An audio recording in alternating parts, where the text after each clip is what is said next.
औरत की छाती। माँ ने कहा, छाती ढक लो, ये मर्दों को डराती हैं। मैं चुप रही, जैसे पीढ़ियों से औरतें चुप रहीं, जिन्हें सिखाया गया था कि देह का बोझ नज़र से ही नापा जाता है।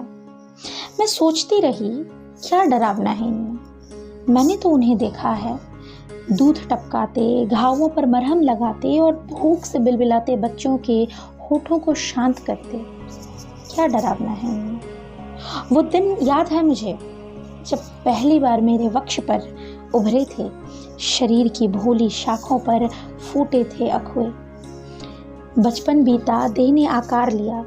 बचपन बीता, देह ने आकार लिया और बन गई है एक घोषणा पत्र, जिसे समाज ने पढ़ना चाहा बिना मेरी अनुमति के, जिसे समाज ने पढ़ना चाहा बिना मेरी अनुमति के। और तब मैंने जाना, छाती डराती तो हैं, पर मर्दों को नहीं, हमें।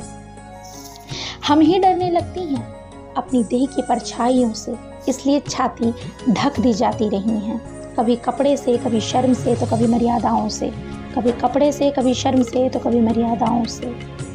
मर्दों की छाती खुलेपन में गर्व महसूस करती है, और औरत की छाती चुपचाप सिकुड़ जाती है, चुपचाप सिकुड़ जाती है, जिसे ढकना ही नैतिकता का प्रथम श्लोक माना जाता है।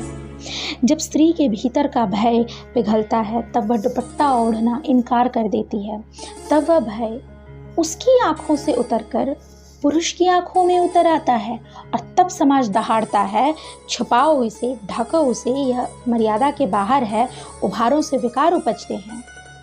पर तुम बतलाओ माँ, विकार कहाँ उपजे? मेरे वक्ष से, या उस आँख से जो हर स्त्री को अपने अधिकार की वस्तु समझती है?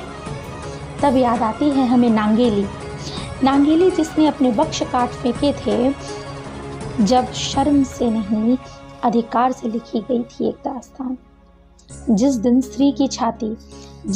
स्त्री की छाती स्वाभिमान का चोला ओढ़ती है, उस दिन समाज की भाषा बदलती है और कानूनों की लय कांपती है। सुनो माँ, सुनो, अब मैं तुम्हारी बातों को आधा सुनती हूँ, आधा नकार देती हूँ, क्योंकि जो भय तुम्हारी चेतना में रोपा गया था, उसे मैं मिट्टी से उखाड़कर आसमान में फेंक चुकी हूँ।